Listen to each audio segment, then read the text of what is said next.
Hello, hello. We are here at the Rod Squad house and we are about to make what? What are we going to make? Granola. Granola. And I have, hard, but it's not. it seems hard, but it's not. And I have my helper here. Hi, my name is Isabella. That's Isabella. And we are going to get started. Let me show you what you will need.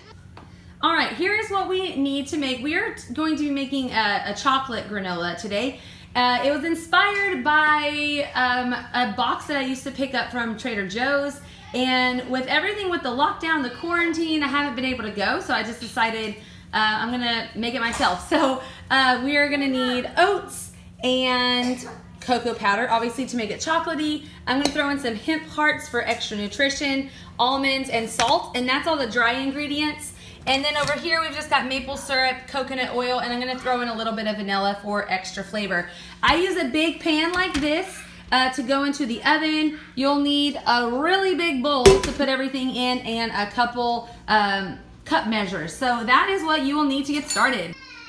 All right, Isa is going to be the one helping today. So we are gonna do 4 cups of oats. That's what we're gonna do first. Why don't you go ahead and scoop 4 cups of oats. And I've told y'all before, I really like this specific brand called 1 Degree. I found it at Costco. And I like these oats because they are pre-sprouted. So it really just unlocks some nutrients. If you have digestive issues, it's just more gentle on the digestive system. And so I love these sprouted oats because you can do things like granola or like no-bake cookies and things like that with them already being sprouted. Okay, great job. Now we're gonna do a cup of sliced almonds. And this is just gonna add, you know, some extra. Does it have to be sliced? It could be chunks, but I prefer the crunch of the thinner ones. I don't really want like huge almonds necessarily in my granola. Next, we're gonna do 1/4 of a cup of hemp hearts, hemp seeds. These are good. They have omega-3s. No, 1/4 of a cup. She almost put a whole cup of them in there. They do have a bit of a stronger flavor than like chia seeds or something, so I don't put too many in there. All right, go and do the whole thing. All right, and then we're also gonna do, we're gonna do 1/3 a cup of cocoa powder. So get the same one. And yeah, be careful with the cocoa powder because it poofs up at you. All right, put it in the bowl.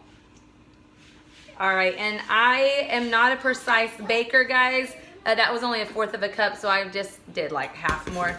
All right, and then just a little teaspoon of salt, and we're gonna give that a quick mix.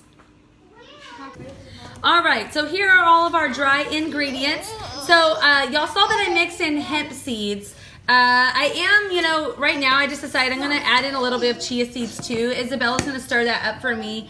You can really add in any booster, like any nut or seed that you just want a little extra nutritional value. You could put some ground flax meal in there. You could do maybe some maca powder or something like that. Isabella is now going to pour in our coconut oil all the way inside, our coconut oil, syrup, and vanilla, and pour it all the way in and mix it all the way up. All right, I just want y'all to see the consistency that it's gonna get. You wanna make sure all of the oats are obviously covered in the oil mixture, because if not, your oats will not turn out correctly. It'll just be weird dried oats. This helps get crispy in the oven. Right now it's just gonna look kind of soggy, but do not be worried. When we get it all spread out in the pan, put it in the oven, it's going to turn out perfect. Here's a good look of the granola spread it out on the pan. This is what it's gonna look like.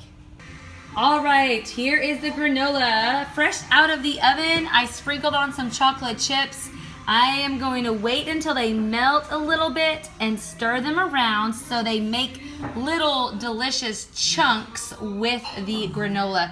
And honestly, guys, this is the absolute hardest part of the whole process, is just waiting until this is 100% absolutely cooled down, because you do not want to put it in any form of storage bag or container until it is 100% cool. So it is a super easy recipe to make, but this part is the hardest. It's just the waiting and waiting and waiting, but it's so delicious. You can see the chocolate start to melt right there. Oh man.